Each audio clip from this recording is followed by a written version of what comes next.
Reactions of alkenes. First one we have hydrogenation. As the name indicates, addition of hydrogen is called hydrogenation. हम क्या करते हैं जब hydrogen molecule add करते हैं, this is also called catalytic hydrogenation. ठीक है, ये बहुत ज़्यादा इंपॉर्टेंट है in the formation of vegetable ghee from vegetable oil. ठीक है, हाइड्रोजनेशन की प्रोसेस के थ्रू बनाया जाता है. ठीक है, अल्कीन में क्या हम क्या ऐड करते हैं, हाइड्रोजन ऐड करते हैं in the presence of catalyst.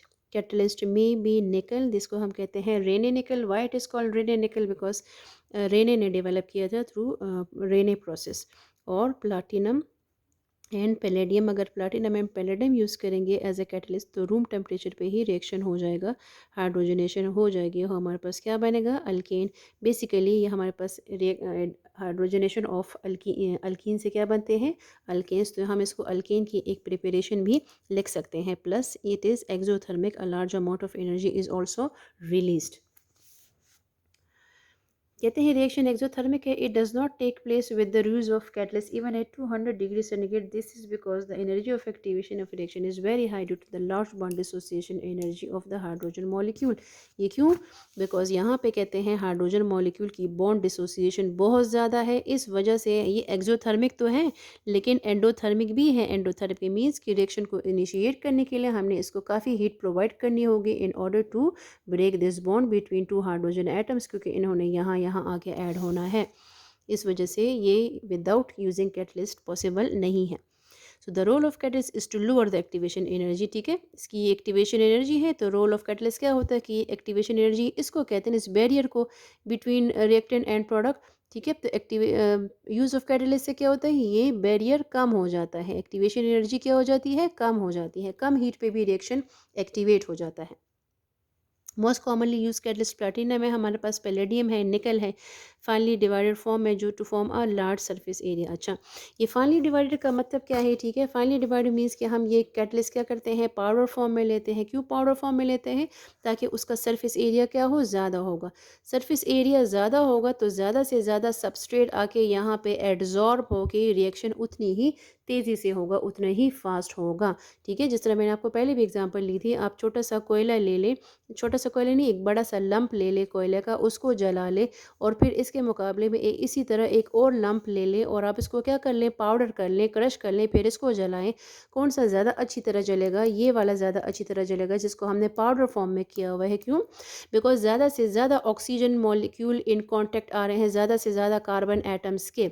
लेकिन यहाँ पे जो अंडरलाइन कार्बन एटम है, ऑक्सीजन उनके इन कांटेक्ट नहीं जा पा रहा, इस वजह से इसकी कंबशन कम होती है और ये जल्दी से जल जाता है. ठीक है, सो हम यहाँ पे रेने निकल फाइनली डिवाइडेड प्लाटिनियम और पैलेडियम इसलिए लेते हैं और रेने निकल भी इसी तरफ बनता है. ठीक है, कि निकल को क्रश करते हैं, पाउडर फॉर्म में लाते हैं in order to increase the surface area. Surface area increase होने से रेट ऑफ रिएक्शन भी क्या होता जाता है, बढ़ता जाता है. ये भी मैंने आपको बता दिया था पिछली रिएक्शन में, लेक्चर में, कि hydrogenation of alkenes occurs at the surface of metal catalyst, के जहाँ जहाँ पे हम लोग मेटल यूज़ करते हैं, जिस जिस रिएक्शन में वहाँ वहाँ पे मेटल की, उस मेटल की जो हम यूज़ करते हैं एज अ कैटलिस्ट, उसके सरफेस पे क्या होता है, रिएक्शन होता है कि सबस्ट्रेट यहाँ पे एड्जॉर्ब हो जाता है. एड्जॉर्ब मीन्स जस्ट अटैच हो जाता है फिजिकली.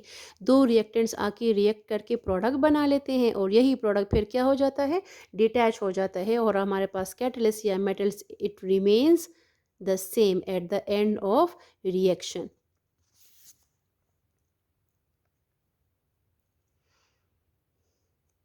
ये भी मैंने बता दिया है. ये लेबोरेटरी में यूज़ होता है for the preparation of vegetable ghee from vegetable oil. ठीक है, on industrial scale catalytic hydrogen is not use as a synthetic method but also as analytical tool since the reaction is generally quantitative. अच्छा, next we have a hydrogenation of alkene is exothermic process and the amount of heat evolved when one mole of an alkene is hydrogenated is called heat of hydrogenation.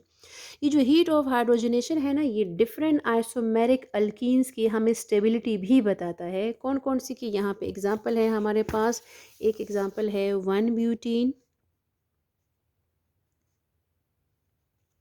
एक है हमारे पास cis 2 butene and third one is trans 2 butene. कि अब तीनों में कौन सा ज़्यादा स्टेबल होगा। अब ज़ाहिरी बात है, जो चीज़ ज़्यादा स्टेबल होती है, ज़्यादा स्टेबल मीन्स लो एनर्जी, है ना? जब एनर्जी कम होगी तो जब इसका रिएक्शन होगा तो एनर्जी जो रिलीज़ करेगा वो एनर्जी कम होगी ना, ठीक है? तो एक्चुअली में होता क्या है, इसकी भी हाइड्रोजनेशन करवाई इन्होंने, इसकी भी हाइड्रोजनेशन करवाई और इसकी भी हाइड्रोजनेशन करवाई। इधर देखिए 1 ब्यूटेन की जब हाइड्रोजनेशन हुई तो इट रिलीज़ेज़ 126.8 किलो जूल पर मोल। जब यहाँ पे सिस 2 ब्यूटेन की हाइड्रोजनेशन हुई, इसी तरह इन the presence of platinum butane, हमारे पास प्रोडक्ट एक ही बन रहा है एन ब्यूटेन, और कितनी एनर्जी रिलीज हुई 119, इससे कम। इसका मतलब है कि सिस 2 ब्यूटेन 1 ब्यूटेन के मुकाबले में ज़्यादा स्टेबल है बिकॉज इसने कम एनर्जी रिलीज़ की है। कम एनर्जी रिलीज मीन्स इसके पास अपनी एनर्जी कम थी, खुद ये इतना स्टेबल था, इस वजह से इसने कम एनर्जी रिलीज़ की है। सिमिलरली अगर हम बढ़ते हैं ट्रांसब्यूटेन की तरफ तो देखें यहाँ पे इसने अगेन सबसे कम एनर्जी रिलीज़ की है। दैट इंडिकेट्स कि इन तीनों आइसोमर में ट्रांस 2 ब्यूटेन क्या है, सबसे ज़्यादा स्टेबल है। ठीक है, तो हमारे पास सबसे ज़्यादा स्टेबल कौन है, ट्रांस 2 ब्यूटेन है। तो हम कह सकते हैं लीस्ट स्टेबल ये है, उसके बाद सिस 2 ब्यूटेन है और फिर है हमारे पास ट्रांस ब्यूटेन।